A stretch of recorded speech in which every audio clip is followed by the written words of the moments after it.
Olá, sejam bem-vindos a mais um episódio de Dependência Química Sem Tabu. E o tema de hoje é: será que as empresas elas podem ignorar a dependência química? Eu sou o Wellington Gomes. Ana Florentino. Sejam todos bem-vindos. E hoje a gente vai ter esse bate-papo, até mesmo para tirar as dúvidas das empresas, dos gestores, dos líderes, que agora começou, foi aprovada a lei. E as pessoas não sabem o que fazer, Ana. Então hoje vai ser o nosso dia desse bate-papo. Para iniciar, tá, gente? De forma leve. A ideia não é trazer muita coisa técnica. Então, se você, líder, dono de empresa, gestor, pessoas do RH, tiverem mais dúvidas, é só mandar uma mensagem aí no Instagram ou no WhatsApp, que aí a gente vai estar na empresa de vocês ou marca uma sessão online para esclarecer, tá? Então hoje a ideia é mais para conscientizar, trazer um entendimento e principalmente é responsabilidade da empresa a dependência química ou não? E se é, o que a empresa tem que fazer, como fazer? Então nós vamos discorrer aqui sobre esse tema. E aí, Ana, será que as empresas hoje, né, elas podem ignorar esse fato da dependência química? Não, as empresas hoje, Wellington, não podem ignorar a saúde mental. E a dependência química tá dentro, né, de conflitos da saúde mental. E a gente pode falar também de burnout, a gente pode falar de TAG, o transtorno de ansiedade crônica, a gente pode falar de síndrome do pânico e uma lista gigantesca. Então, como a NR1 foi reformulada e agora inclui as questões também, né, a dor psico dos funcionários, a empresa não pode mais fingir que não existe. Você tinha comentado, Ana, até o percentual de empresas que não sabem. Isso é importante você de casa saber, hein? Sim. Segundo pesquisas, Wellington, 3% das empresas estão preparadas e 97% das empresas não estão preparadas para maio de 2026, que é quando vai começar essa lei, essa exigência nas empresas. Tem empresas que nem sabem.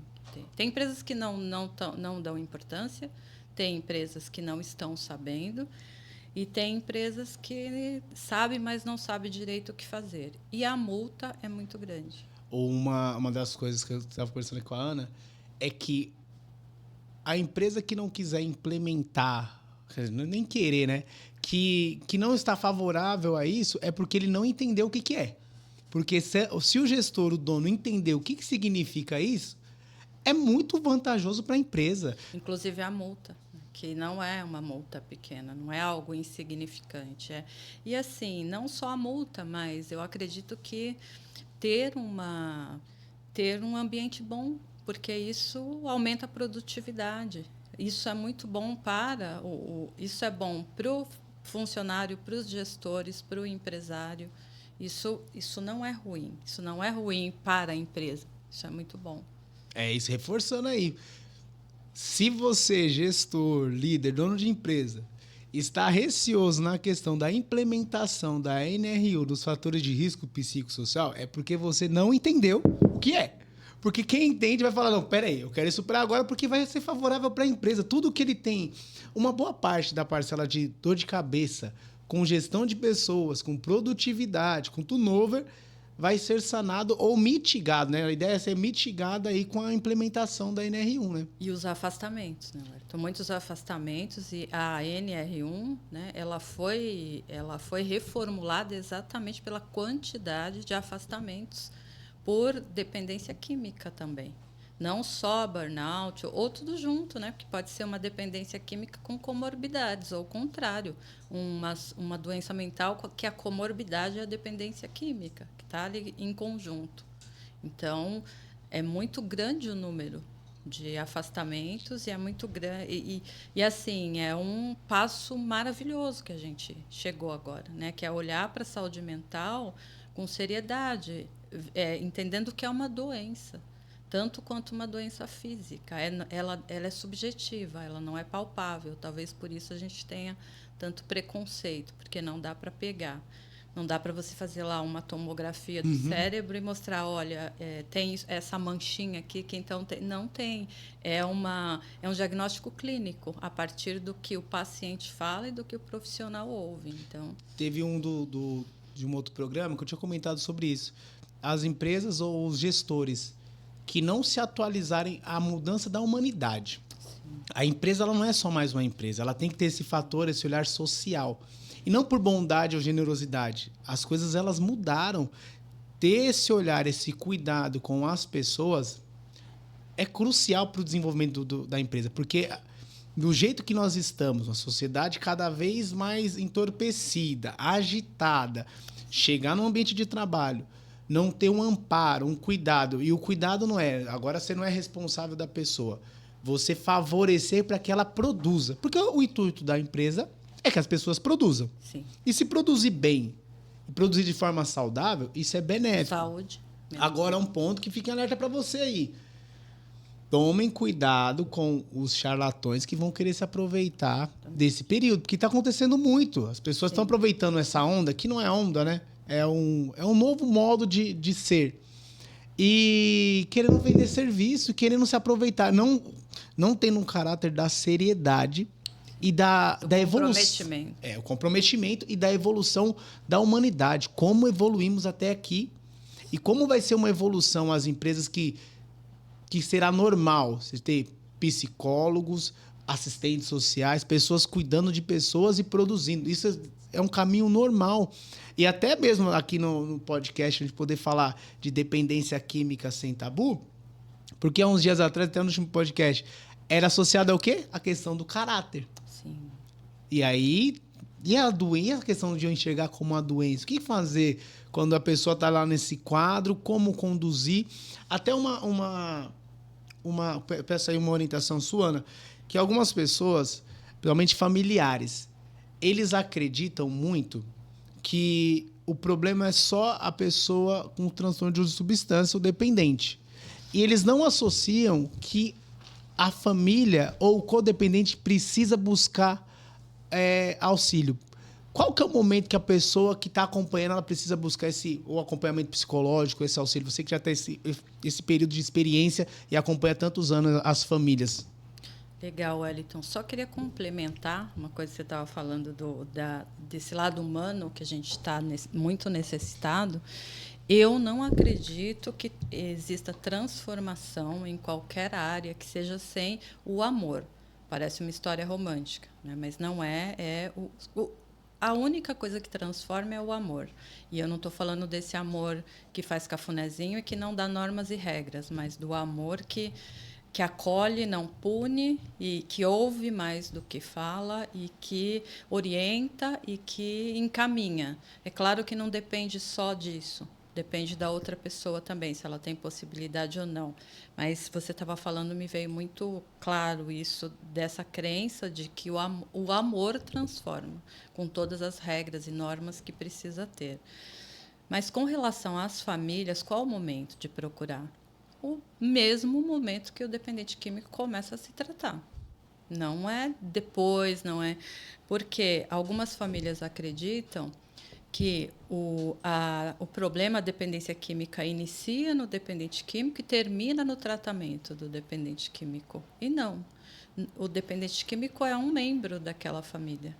Tem dores ali que são familiares, né? O dependente químico ele está ali dentro, ele acaba adoecendo mais a família, né? Porque antes eu falava muito de que a família adoece, mas com os anos de experiência eu acabo observando que a família já estava doente. Não é que ela adoece mais, potencializa.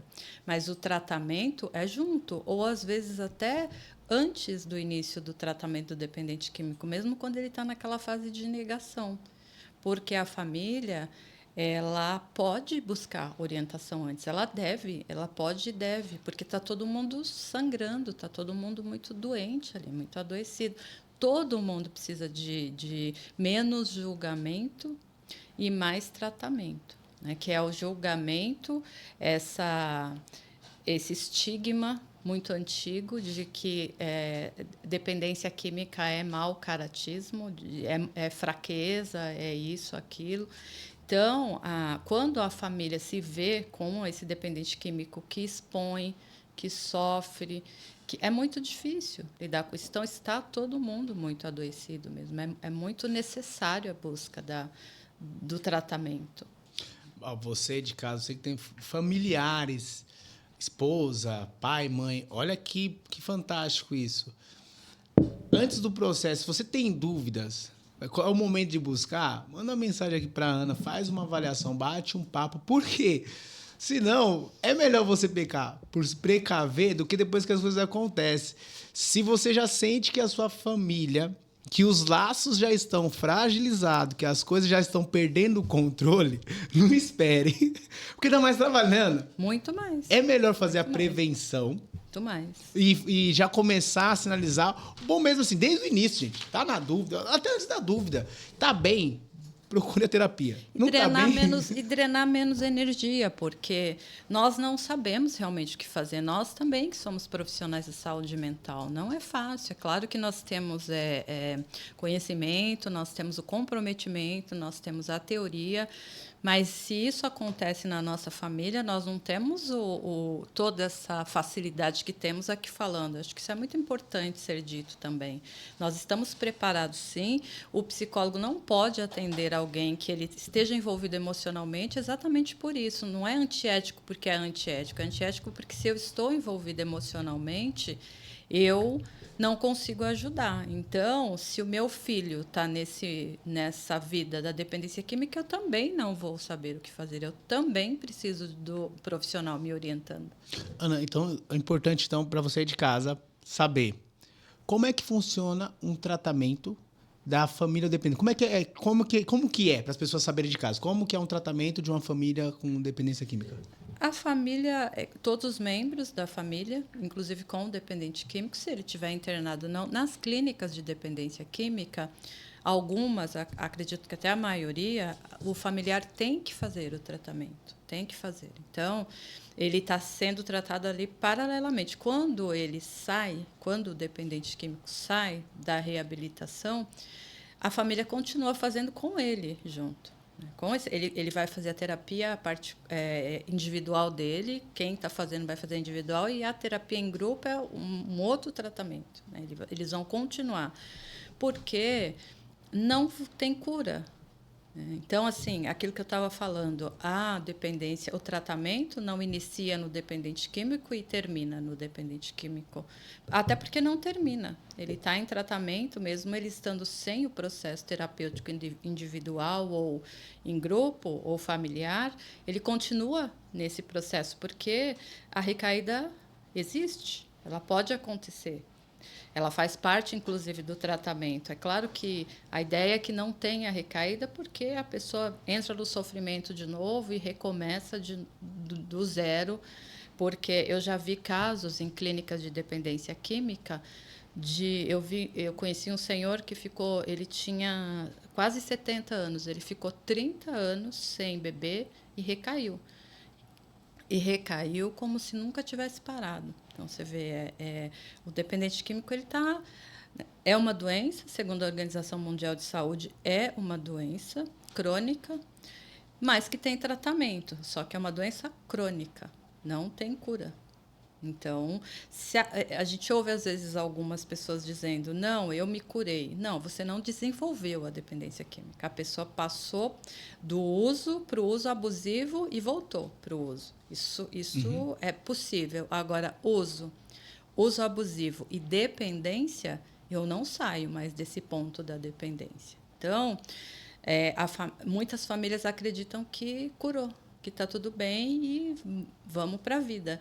E é muito difícil para a família também entender que também está doente, que também já estava doente, e que aquela pessoa que acabou se destacando por conta do desequilíbrio mental, ela não é a responsável por todos os problemas da família. Ela faz parte. Todo mundo tem uma parcela de responsabilidade. A gente volta a lembrar, num grupo de família, acho que a gente já falou isso nos podcasts passados, né, do 1 e do 2, nós falamos que quando o dependente químico para de usar, a família tem que se olhar. Todo mundo tem que se olhar. Porque o dependente químico começa a falar, espera aí, isso aqui é meu, mas isso é seu, isso é seu, isso é seu. Então, ele deixa de ser o depositário de toda a confusão. o depositário da bagunça, ele deixa de ser o bode expiatório. E aí todo mundo tem que se olhar. Para quem está em casa, a família não precisa necessariamente esperar alguém ter o uso para buscar um acompanhamento familiar, né? Familiar é individual até, né? Se começa assim, percebe que, meu filho, 14, 12 anos, começou a utilizar o cigarro eletrônico, o vape. Ou o marido começou no jogo do tigrinho. Qualquer um desses sinais já é um indicativo. Falou, opa, é bom buscar. Ajuda. E o atendimento é feito com a família? Como é que é o atendimento familiar? É com a família. É um grupo, um atendimento grupal. Se for online, né, a gente pode... Cada um tem um link, ou algumas pessoas juntas, ou presencial, todos no consultório. Então, aí os temas vão aparecer ali. É tenso, é delicadinho. Tem que ter coragem, Ana. É muito delicado, porque já é delicado o processo de terapia individual. E de casal, família, você está ali no meio. Né? Porque o atendimento individual, eu vou lá e faço o meu atendimento, eu vou falar o que eu consigo falar. Agora, se eu estou com a minha família toda, eu vou falar e o outro vai falar também, e eu vou falar do outro. Então, é tudo muito delicado, é tudo muito sensível. Então, tem que ter muito respeito, inclusive, com essas pessoas. Só de reunir todas as pessoas no mesmo lugar, a família no mesmo lugar, já é um Natal. Cada sessão é um Natal de reunião de família. Exatamente. Uau. Casal é muito delicado também, porque claro que a gente busca terapia, inclusive nós também. Estou trazendo muito nós, profissionais de saúde mental, até para que as pessoas possam ver também a realidade do ser humano, do humano, que nós somos humanos antes de profissionais. Para a gente também, não é fácil falar de você. É muito bom, fortalece o ego, mas é difícil se expor assim diante do familiar, porque vai ser dito, os temas vão aparecer, o que está escondido ali vai aparecer. O que deve acontecer de cura em cada sessão deve ser impressionante. Sim, de insights, de descobertas, de coisas que são óbvias, mas que nós não conseguimos perceber, cada um de nós, por conta das questões emocionais. Porque eu falo o seguinte, nós, seres humanos, a gente tem muita facilidade de lidar com o complexo, porque com o complexo eu me preparo para o complexo. O simples não. O simples eu não preciso me preparar, eu vou levando. Então, é muito mais fácil, de repente, eu enfrentar uma situação mais complexa, com mais equilíbrio emocional, do que o dia a dia. A simplicidade do dia a dia, que é o respeito um com o outro, por exemplo. Esses programas de TV, de reality, por que faz tanto sucesso? E aí as pessoas criticam, às vezes, falam mal do processo até cultural, mas eu acredito que tem muito a ver com o que acontece em casa também. É o espelho, porque você deixa ali 10, 20 pessoas confinadas. Está acontecendo ali dentro daquela casa o que acontece nas casas. E, às vezes, um problema acontece por uma falha na comunicação ali de uma palavra só. É tudo muito delicado. O que não deve ter de caso por conta de toalha molhada na cama? Sim. É bastante, né? Pasta de dente que aperta no meio. Hoje você pode ir lá e ainda arrumar, porque elas não são mais tão duras, né? Mas, assim, essas coisas. Aí, você que está em casa, é disso que nós estamos falando. Parece que é coisa boba. É uma toalha molhada. Pra quem, gente? Dependendo da pessoa, isso vai virar um caos. E aí a pessoa vai guardar essa mágoa e depois começam as intrigas. E isso, Wellington, não é um dia, né? Aí um dia tudo bem, 2, 3, 4, é a convivência. Porque eu posso amar alguém, um amigo ou um parceiro, né? Mas a gente só conhece mesmo convivendo. A pessoa só me conhece convivendo comigo e eu só te conheço convivendo com você. Você só me conhece, eu te conheço na convivência, por exemplo, de um reality onde você fica confinado lá com a pessoa. É convivência, porque as doenças, elas se esbarram, elas casam. Quando eu tenho uma afinidade com você, a doença casa. Só por conta das afinidades. Só que ela também... Elas casam, mas aí tem o problema do casamento. Aí, tá vendo? Você em casa acha que é bobagem, Mas toalha molhada pode ser questão para ir para terapia. E auxilia, porque não é só a toalha molhada, tem coisa por trás. Se você sabe que a pessoa não gosta. A toalha molhada é o gatilho. É o gatilho, é isso. O gatilho. Se a pessoa não gosta, por que toda vez faz? Por que caça essa briga? Por que... E é sempre assim, essa parte, é coisa simples. É coisa simples, mas é isso que gera o estresse, É né? o simples. Eu falei, é o simples, não é o complexo. Porque pensa, quando uma família está passando por algo muito complicado, complexo, todo mundo se une e respira, né? Inspira, respira. Agora o dia a dia é simples, não. Parece, às vezes dá até a sensação, eu tenho a sensação às vezes na clínica que precisa de um conflito grande para todo mundo se juntar. Perfeito.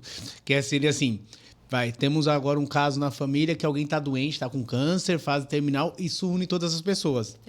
Mas uma pasta de dente, uma toalha, coisa corriqueira, não acontece nada, né? Não, porque daí assim, eu não vou deixar para lá, eu vou brigar. E se eu começo a deixar para lá, a pessoa muda normalmente, ela muda. Ela vai Ela passando. vai olhar. Porque se eu tô brigando com o meu parceiro por isso, o gatilho dele, ele tá com raiva. Se eu deixo, ele vai começar a se perceber. Então, eu acho que é esse respeito, o amor que eu estava falando, o amor que transforma. Porque o confronto vai resultar em confronto. Isso é fácil? Não. É fácil para mim? Não. É fácil para você? Não. Mas a gente vai para o nosso processo terapêutico para olhar para isso num cenário lá fora, porque a terapia é isso. Eu poderia conversar com um amigo, com você, e, ok, não preciso lá pagar o meu analista, mas eu ir lá no meu analista, eu estou olhando com uma pessoa que eu não tenho nenhum tipo de envolvimento emocional fora. Eu tenho envolvimento emocional ali dentro, no setting terapêutico, no espaço terapêutico, mas eu não tenho envolvimento emocional fora.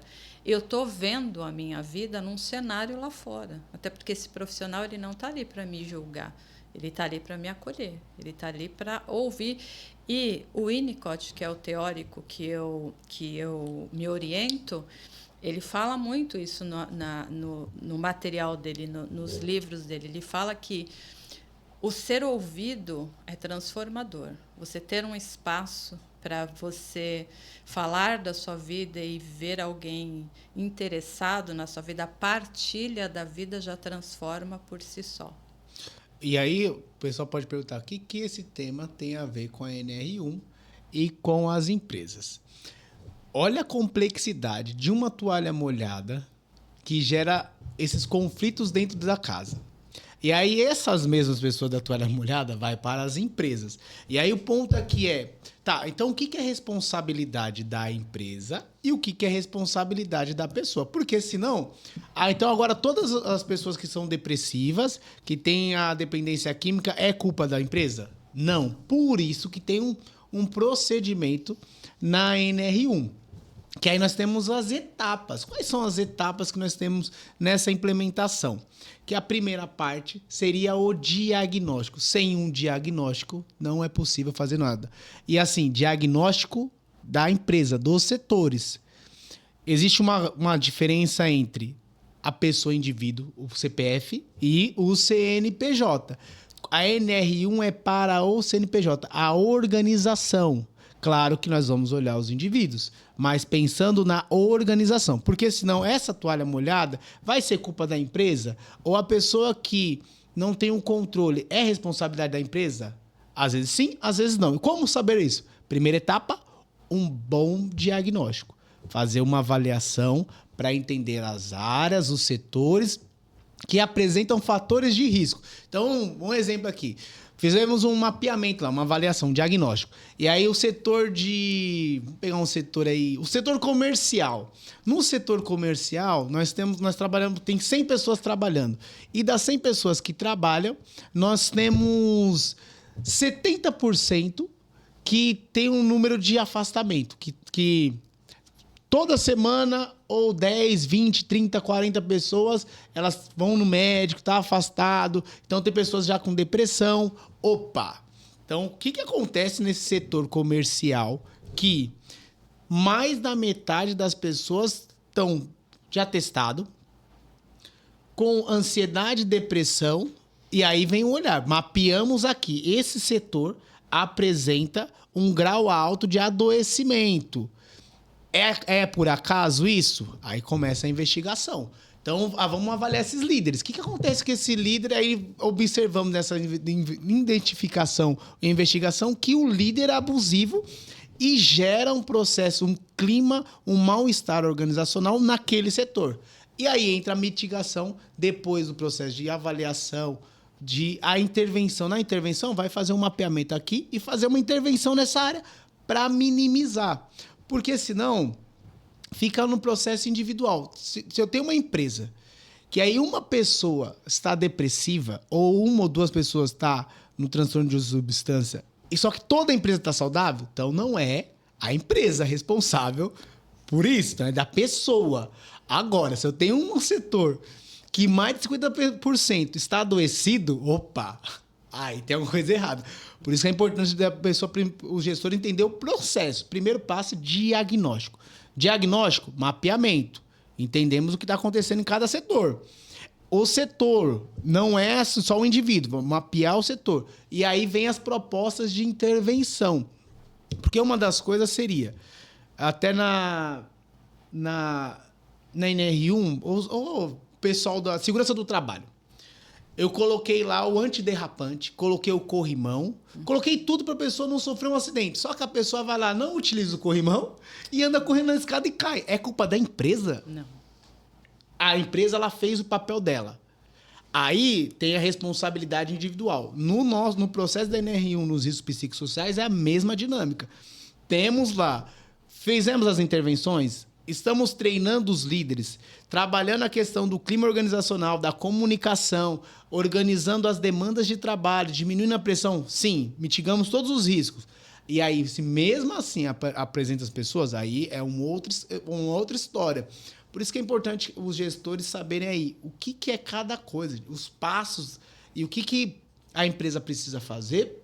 Por isso que é vantajoso para a empresa, até para ela tirar o que é dela, saber o que é dela e o que é do funcionário. Porque eu tenho uma galerinha, alguns profissionais, que estão ouvindo da NR1, mano, e já estão querendo se aproveitar. Eu já tô mal mesmo com a empresa? Ah, agora vai ter, vocês vão ver. Então agora tudo vai ser culpa da empresa. Sim. E não é esse o caminho, né? Mas só que a empresa está protegida. Se ela está protegida, se para a empresa é importante a saúde mental, não adianta essa manipulação. E olha aí, a Ana vai falar aqui, como a empresa pode se proteger, Ana? Qual que seriam esses caminhos para a empresa se proteger desses riscos das pessoas que podem querer se aproveitar de usar a NR1 para falar que adoeceu por conta da empresa e não é? É a informação. A informação porque, vamos para a dependência química. Eu tenho um funcionário, a empresa tem um funcionário que ela está potencializando a dependência química dela por conta do assédio, de uma carga muito grande de horas, 49 horas semanais, por exemplo, ou por assédio, eu falei que é essa pressão, né? Então, ela está potencializando o que ela já tem também. Eu acho que a gente tem que tomar cuidado também, porque não é o outro, o que acontece lá fora é gatilho para o que eu já tenho. Então, a gente começa a achar também que eu adoeci, eu desenvolvi um burnout por conta a empresa é a culpada. Não. A empresa ela pode ter parcela de responsabilidade. E como que a empresa se protege? Levando a sério essa parte da humanidade, de todo esse processo que você falou, de um bom diagnóstico, do que eu posso fazer, como o dependente químico, acho que você vai falar um pouco disso, ele pode ser mandado embora ou não. Isso é muito complexo, né? Porque, inclusive, você já pode, né, se você quiser, você já me fala um pouco, fala para a gente um pouco disso, porque não é que ele deve ser mandado embora porque ele está doente, também não é porque ele nunca pode ser mandado embora. Tem porque senão a empresa vai ficar presa, né, no processo. Não, e aí eu também não tenho responsabilidade. Eu desenvolvi uma dependência química, eu vou fazer o que eu quero porque eu não posso ser mandado embora. Então tem uma história aí também. Para as empresas aí, a dica é igual quando nós temos que fazer um check-up no médico. Na dúvida, faça um diagnóstico. Porque aí você vai saber o que é e o que não é. Na dúvida, faça um check-up. Porque alguns gestores vão ficar assim, mas ei, será que minha empresa ela tem ou não tem? Faz um diagnóstico, que aí você vai saber. E a empresa pode também ficar, que eu acho que isso é importante, o que eu faço? Eu detectei que tem um dependente químico ali que não está bem. O que eu faço? Como que eu faço? Será que eu posso chegar e falar?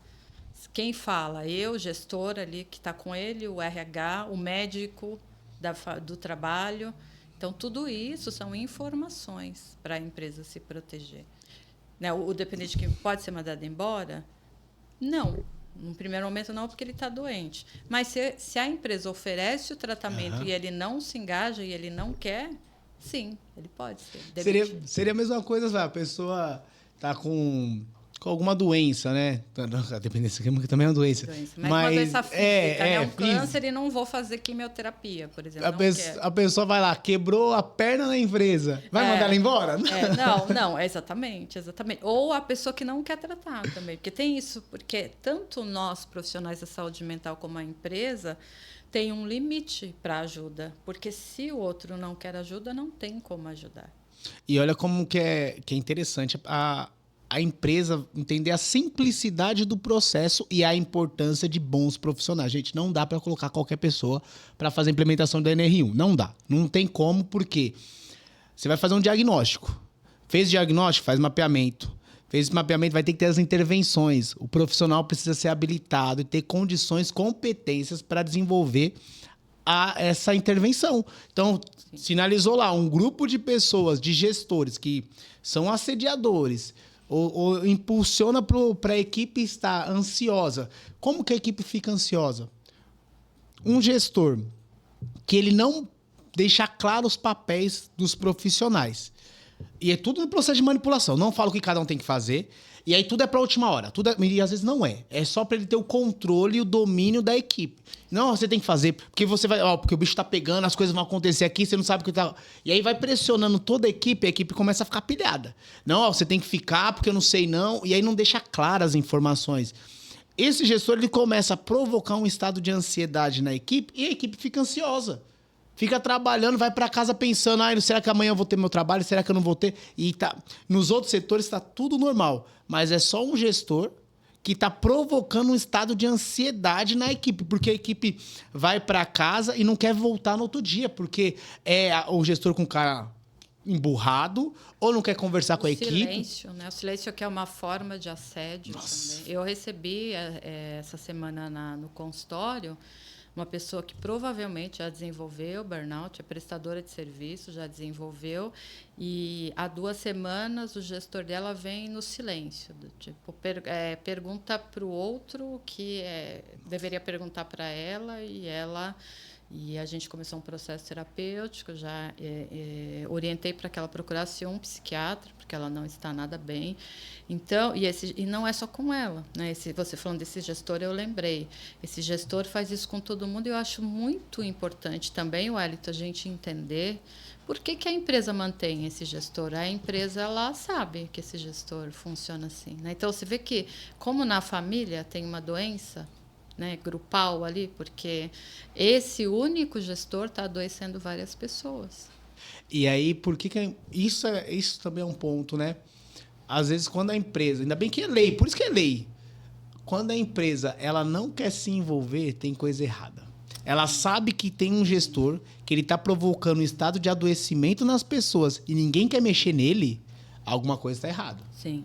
Porque senão não precisava ser lei. Se as pessoas, porque isso é um passo de consciência. Isso mas é do ser humano, né, Wellington? A gente, há alguns anos, eu não sei quando virou lei a gente usar cinto de segurança para nossa preservação, era lei, ninguém usava. Eu, quando era criança, a gente ia atrás no porta-malas lá do carro, quando era grande, um monte de criança lá dentro. Se tivesse um acidente, ia essa criança voando para todo lado. Não precisava de cinto de segurança.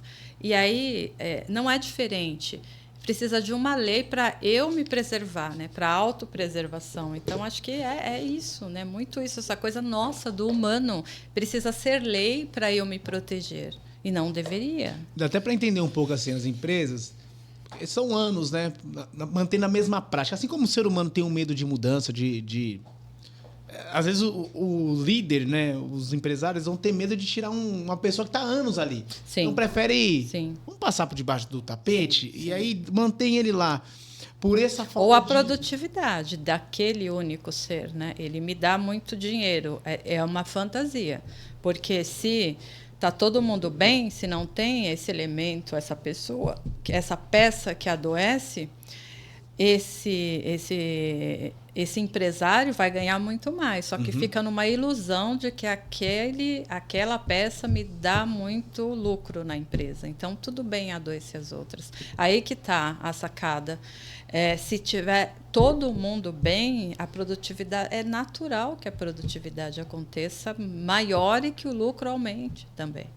E essa é a importância de ter um gestor, alguém para implementar a NR1. Sim. Porque para a empresa, se ela for mexer nisso, ela fala, mas tá, o que eu vou fazer com isso? Porque realmente é complexo, não é simples. Fazer uma intervenção dessa é complexo, precisa de uma pessoa uma equipe habilitada para desenvolver. E não é um profissional só. É um grupo ali de vários profissionais, né? De psicólogo, serviço social, médico, o engenheiro. Até porque já existe tudo isso. O que mudou agora, o que reformulou, foi a saúde mental. Por quê? Porque é muito alto o número de afastamentos, de faltas, de atestados que têm validade ou não, mas é muito alto. Ou a pessoa lá dentro que não está conseguindo produzir. Não só isso, também pensando na dependência química ou até em outro diagnóstico também, o erro.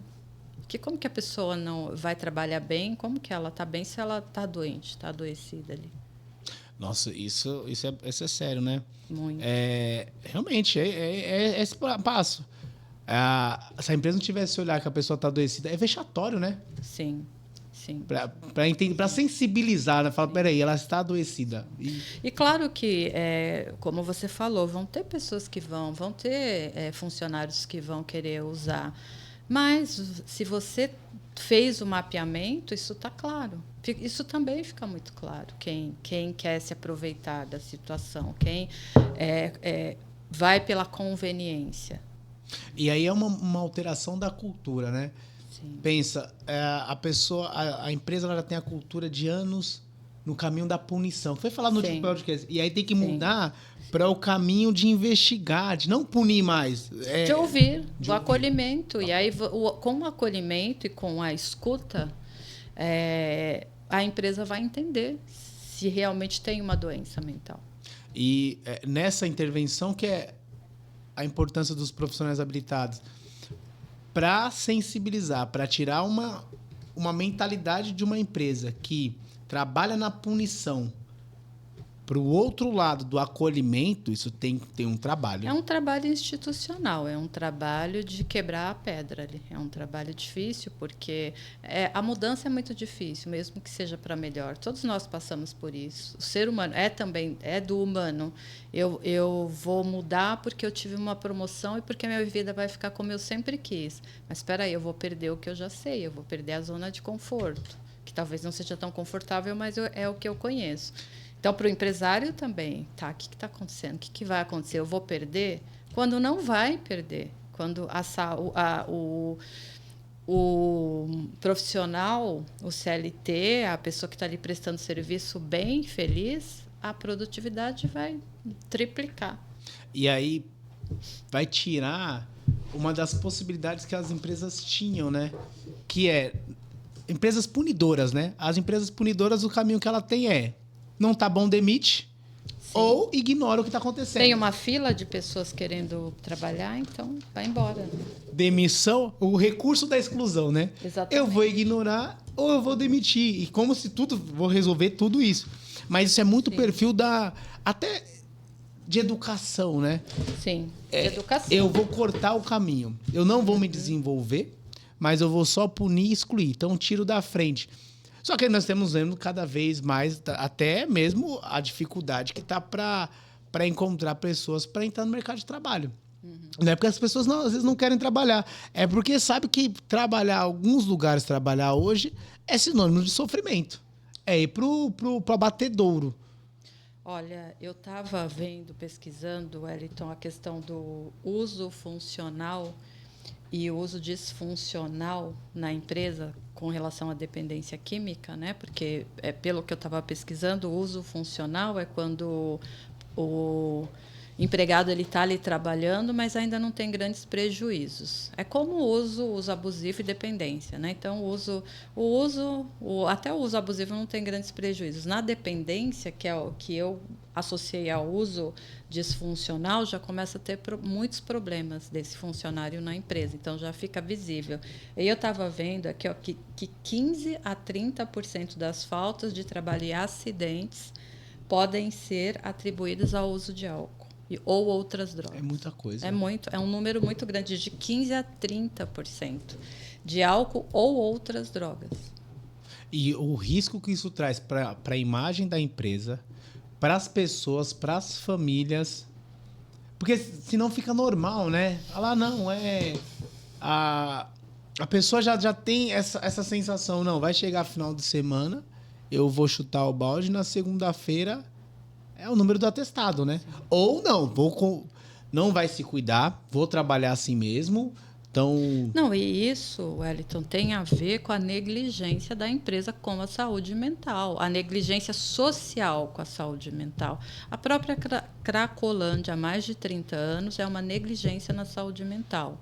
Então, no meio corporativo, tem um preconceito muito grande, não só com a dependência química, como a saúde mental, até porque você tem que performar. Usar droga compulsivamente ou ter um burnout ou ter um transtorno de ansiedade crônica não é transformar generalizado. Transtorno de ansiedade generalizada não é performar, é o contrário de performar.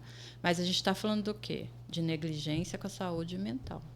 E aí, claro, que o número vai aumentar muito de problemas, tanto com acidentes quanto com erros ou... Muita coisa vai acontecer, com doenças, acidentes, afastamentos. Então, a NR1 reformulada ela vem trazer exatamente isso. Vamos parar de negligência com a saúde mental. Porque a saúde mental ela está em primeiro lugar, ela é a base. Saúde mental é base. Se eu não estou bem emocionalmente, eu não consigo fazer nada bem. E eu desenvolvo outras doenças, né? Porque o somatismo vai para o meu corpo se eu não estou bem. Então, já passou da hora da gente parar de negligenciar todos nós a saúde mental. E o impacto na família, né? Sim. Porque essa pessoa que está trabalhando lá, igual esse caso que trouxe do gestor que fica em silêncio, que é uma baita Depois manipulação. Que ele fez já 1 milhão de coisas, agora nas últimas 2 semanas é o silêncio. Então, essa pessoa ela já está adoecida e você imagina. E a família dela? Porque isso vai para casa. E essa pessoa vai ficar como na casa? Não, e você sabe, falando agora o que é importante também a gente falar, não julgando de maneira nenhuma a pessoa, mas por conta dessa negligência com a saúde mental, a pessoa vem buscar ajuda quando ela está já sangrando mesmo, né? A ferida está muito aberta, sendo que se ela tivesse vindo buscar ajuda antes, talvez a ferida não estivesse tão aberta, né? Então, eu brinco que a terapia, a gente vai quando... É igual o dentista. Você vai no dentista, o dentista fala, volta daqui a 6 meses. A gente volta quando o canal está doendo, né? Então, acho que a terapia acaba, por conta desse preconceito com a saúde mental, então eu só vou quando eu não consigo mais levantar da cama. E as pessoas, é bom as pessoas também entenderem que elas têm as possibilidades, até mais fácil quem percebe que não está no momento crítico para buscar a terapia, porque ela não precisa fazer, às vezes a pessoa acha que vai ter que fazer toda semana. Sim. Dependendo do nível, ela pode fazer cada 15 dias, sim, uma vez por mês. Se tiver num quadro mais preventivo, é melhor ainda. E também falar, para a gente também não ficar falando aqui terapia, todo mundo pode. Não, a gente sabe que, né, num país onde o salário mínimo é 1.000 e alguma coisa, a maioria das pessoas não consegue fazer terapia. Mas hoje, diferente de há muitos anos, quando eu me informei, há mais de 24 anos, que não tinha, ou que ainda tinha, o preconceito era maior com a saúde mental. Então, hoje, a gente tem ONGs, a gente tem instituições, nós, na clínica, fazemos o trabalho também social. Hoje é acessível, hoje dá para pensar em fazer, né? Claro que, por exemplo, no consultório, como que eu trabalho, né? Acredito que você também trabalha dessa forma. Quem pode pagar, paga, porque daí dá a chance de alguém pagar menos, por exemplo, né? Vai equilibrando, então, né? vai equilibrando. A gente consegue, no final, ajudar, acompanhar muita gente. É legal o que você está falando, Ana, para as pessoas em casa. Às vezes eles têm não mandam mensagem ou não procuram um psicólogo porque não sabem a questão do valor e como funciona. E nós temos toda uma predisposição para entender o cenário, né? O primeiro passo é conversar para entender, né? Tem o CAPS, né? Os CAPS, tem o CAPS AD, que é álcool e outras drogas também. E tem o CAPS, isso fora todas as outras ONGs que a gente conhece, mas também tem o CAPS psiquiatria. É possível, né? Eu sou membro da ABRAP, que é a Associação Brasileira de Psicólogos Espíritas, que também tem um programa de psicoterapia breve social. Também conheço outros lugares que têm um valor que é mais acessível. Então, é possível o tratamento. E as empresas também, muitas empresas, precisam também começar a olhar para isso, né? Qual que é o caminho para facilitar a reabilitação do dependente químico ou o tratamento? E se a pessoa for fazer um cálculo, né? Um tratamento hoje psicológico vai ser muito mais econômico do que ela ficar no transtorno, porque ela vai... Sempre é. Vai para alimentação, vai para o uso. E não é só o dinheiro investido, né? Porque tem o dinheiro investido, tem o valor, que é grande, tem o tempo, tem a disponibilidade emocional de olhar, porque olhar o que a gente tem de legal é legal, é muito bom.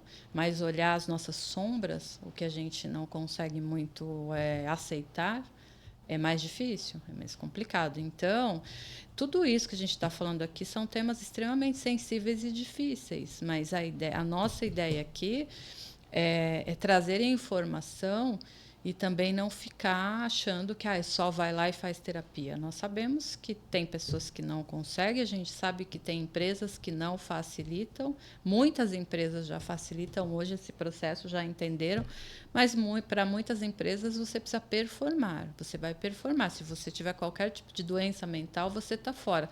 Por isso que muita gente desenvolve burnout, porque é o que eu sempre falo, né? É o que eu acredito. Ninguém adoece por muito trabalho somente, é por pressão, é por assédio também. Claro que muito trabalho, 40 horas semanais, quando a empresa exigir, você já sabe que deve ter um assédio ali, está tudo junto. Mas a doença, ela não vem pela quantidade de trabalho. Quando você está feliz e faz o que gosta, quem nunca virou à noite fazendo o que gosta e estava tudo bem no outro dia? O problema é o assédio, essa pressão. Que precisa ser mapeada, né? Que precisa ser mapeada. Um dos passos aqui, até para as empresas, pode ser que elas tenham receio na questão até de valores, de uma implementação da NR1, de como funciona, porque elas acham que é tudo... Vai ser feito tudo em um mês, assim. Vou implementar, vou contratar, vai ter que... E é uma jornada, né? O desenvolvimento do trabalho pode ser 6 meses, 1 ano. Não é uma coisa da noite pro dia e vai ser prático. Ó, fez aqui, comprei... Porque é estrutural, né? Institucional e estrutural. Então, nenhuma mudança acontece do dia para a noite. Se acontecer, não é mudança. Você vai cair ladeira abaixo, assim como na empresa. O processo de autoconhecimento, de reforma íntima, ele não acontece da noite para o dia. É um processo que nunca acaba, mas a gente vai... E o que é também o processo terapêutico? O que acontece na clínica, dentro do consultório? Não é que eu vou sair de lá, do meu processo analítico zerada, que eu não vou ter mais falhas. Não, o intuito ali é eu aceitar as minhas sombras, saber que elas existem e começar esse processo de transformação. Não é diferente da empresa. Esse mapeamento ele é feito para que a empresa tome consciência, porque muitos erros acontecem pela falta de percepção e de informação. Não é só por negligência, por maldade, por aqui a pessoa ela tá no automático ali, no piloto automático, ela não entende esse mundo da saúde mental. E aí você, gestor geralmente dono de empresa é bom para fazer conta, cálculo. Você pode nos convidar para ir na sua empresa para a gente fazer uma avaliação. Um mapeamento. Um mapeamento. Se você fizer conta, a gente faz junto a conta. Se você fizer o cálculo do valor do investimento, pensando em toda a equipe, para cada funcionário, é muito acessível. Por quê? Você está falando de um atendimento ou de um acompanhamento para a organização. Se a empresa tem 100 funcionários, você vai pegar 100 funcionários aí. Geralmente uma implementação vai variar, né? Mas dependendo da empresa. Que seja 20, 30, 50 mil reais. Um processo durante um ano. Eu tenho um acompanhamento aí por um ano. Divide esse valor, vou jogar para cima, 50 mil, por 100 pessoas, dividido pela a quantidade de meses, o valor que você está investindo na sua empresa e em cada profissional é irrisório. É muito acessível. Pode ser que, assim, se a pessoa souber fazer, com o gestor que sabe fazer conta, se chegar para conversar, fizer o cálculo, fala, não, vale a pena. Vale e o seu lucro vai aumentar, porque saindo da negligência, o cuidado com a saúde mental é igual... Ele não vai nem tirar do bolso. Não vai nem tirar do bolso. A própria é um melhor. fato. É um fato. Isso é um fato. É isso. Para você, gestor, que está preocupado aí, falar, vai mexer no meu financeiro. Nós estamos falando de algo que é benéfico para a sua empresa, para o seu negócio. Pode sentar, fazer o cálculo, a gente faz junto com você, falar, vamos avaliar então o que vai trazer de melhoria. Em um processo, se acontecer um processo, ou o número que você está tendo de desligamento ou de atestado, já paga um contrato para fazer as intervenções. É muito benéfico. Nós estamos falando assim, repito o que eu falei no começo, só não vai fazer a implementação ou não alegue com a implementação quem não entendeu. Gestor que não entendeu. Quem não entendeu, realmente, aí vai ficar receoso. Agora, quem entendeu, na hora vai querer fazer essa implementação, vai estar ansioso para isso. E se não entendeu, é porque não teve informação. E aí, para isso, nós estamos aqui à disposição, eu e a Ana, para auxiliar nessa jornada, né, Ana? Exatamente. Porque, além de ser nossa profissão, mas nós temos esse desejo de contribuir para a gente fica feliz de falar, nossa, temos uma oportunidade de propagar, primeiramente, a psicologia, de transformar, de fazer que o ambiente se torne saudável. Para nós que fomos buscar essa área, nós já tem esse desejo, essa ânsia, né, de ver as pessoas, a saúde e o bem-estar, né? Exatamente. Que é o amor. Que é o amor. E aí, nessas etapas, é simplificado, é simples, o processo é simples. Assim como a pessoa vai fazer um check-up no médico, a empresa vai fazer seu check-up, vamos avaliar, vamos tirar o tabu. Será que eu tenho, será que eu não tenho, será como... Ao invés de você ficar dono, gestor, pessoal da RH, tá na dúvida, faz um diagnóstico, entende o que está acontecendo de fato. Não fica aí não tapando só com a peneira, eu não quero ver. Não querer ver não significa que as coisas vão resolver. É melhor você ver o que está acontecendo e intervir. Ainda mais no cenário que nós estamos aí com os países em guerra, aumentando a inflação, que é o diferencial competitivo, cada vez vai potencializar. E sua empresa tendo um equilíbrio, uma saúde mental, pode te garantir futuramente de manter ela em pé, porque nós não sabemos a dinâmica do mundo, como ele vai ficar. E Wellington, essa norma regulamentadora da R1 foi reformulada não para punir a empresa. Acho que isso é muito importante a gente destacar. Não é uma punição. É claro que quem não seguir vai correr o risco de ter multa. Mas é assim como sendo de segurança, é para uma autopreservação da saúde mental da empresa. Porque tem uma saúde mental que é da empresa. É a mesma coisa, né, Ana? É obrigatório usar o cinto de segurança. Aí essa pessoa, que não aconteça, tomara que não aconteça, mas se ela sofreu um acidente, ela vai agradecer muito. Nossa, obrigado por essa, porque isso me salvou. NR1 é o cinto de segurança da sua empresa. Exatamente. Aí fala, nossa, obrigado, porque se não fosse isso, tá me salvando. Porque o risco de acidente é iminente. Quem está no mercado corre o risco a qualquer momento das coisas acontecerem. Não queremos que isso aconteça, mas é melhor fazer a prevenção. E não estamos falando, até na NR1 fala sobre isso. Isso não vai acabar, os riscos eles vão ter. O que vai ser feito é minimizar ou mitigar esses riscos para que não haja muita possibilidade das coisas acontecerem. A ideia é que as pessoas... Que é o fluxo normal, né? Exatamente. A ideia do fluxo é que as coisas fluam, que a empresa prospere, que os funcionários estejam bem. esse seria o fluxo normal.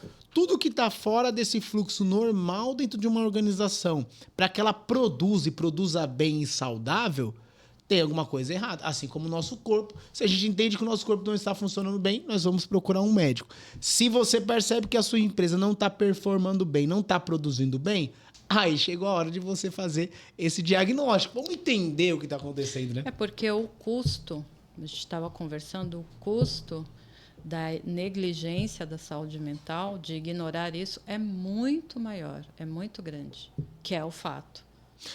E a Ana tinha comentado, isso daqui é importante você saber, hein? Notícia quente. Ana tinha comentado, Ana, que aí foram contratados vários auditores. Sim. Teve um processo aí, acho que foi uns 600, 800 auditores. Sim. Auditores são pessoas que vão visitar aí sua empresa, se você tiver de bobeira, para verificar se você implementou ou não, ou já está fazendo... Aliás, eles vão começar, Wellington, pelas empresas que têm mais afastamento. É disso. Aí, repetindo, hein? Por onde que vai começar os auditores? Onde que eles vão visitar? Então, ouça bem, aonde que os auditores vão fazer uma visita? Fala para eles, Ana. Vão fazer a visita nas empresas que têm um grande número de afastamento e que nem sabe, que ignora, não tem informação e nem se dão conta que existe a saúde mental do próprio empresário. Porque também, assim como tem uma doença da família que está ali e que todo mundo adoece, tem a doença da empresa também, que faz todo mundo ficar muito bem, ou ajuda para que todo mundo fique muito bem, não faz, mas ajuda, é um estímulo e um gatilho para todo mundo ficar muito bem, ou não, o contrário, é um gatilho para que as pessoas adoeçam a cada dia. Porque também a gente não pode esquecer que tem a minha parcela de responsabilidade, as minhas doenças. A empresa, ela não causa 100%, ela é gatilho, só que a empresa não tem que ser gatilho. A empresa, ela precisa ser um lugar confortável, um lugar onde eu faço o que eu gosto e eu sou respeitada com isso, né? Não é, mais uma vez, não é ficar ali fazendo cafuné não, tem a empresa tem lá normas e regras, o que eu posso fazer, o que eu não posso fazer, mas tudo isso tem que ser tem que acontecer com respeito. Eu preciso respeitar o empresário que está me permitindo trabalhar e o empresário precisa me respeitar, porque é uma troca. Então, aí, ó, você, dono de empresa, se não quiser receber uma visitinha, minha empresa tem bastante afastamento. Cuidado, que você pode ser uma pessoa que vai ter uma surpresa indesejada aí na sua empresa sem você ter feito nada. Assim, nada no sentido de intervenção.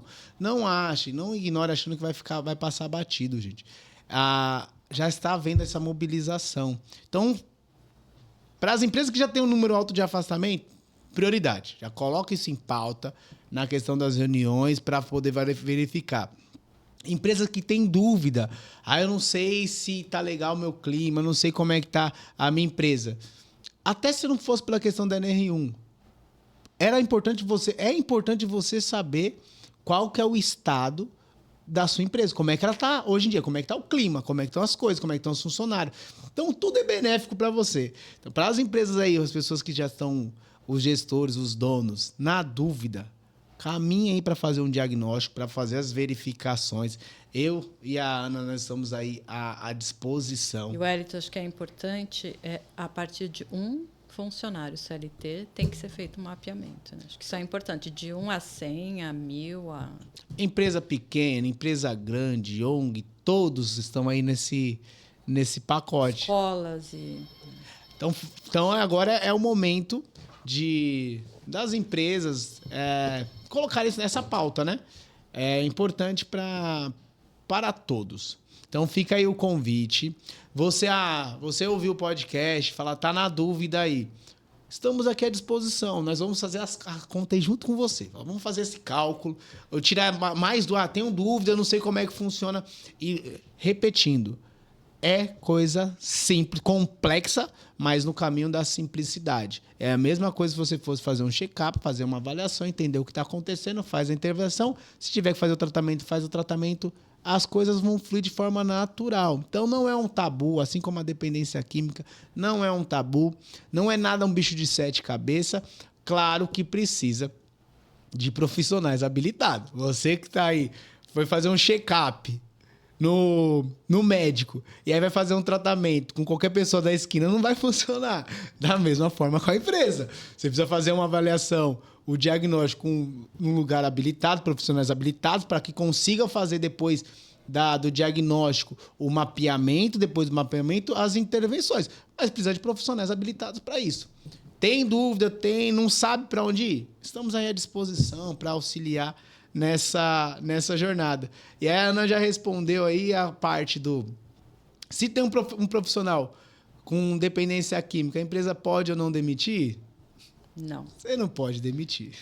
Só se, em alguns casos específicos e ainda com muita cautela. Ele pode ser demitido, sim. Mas aí precisa entender quando pode, quando não pode.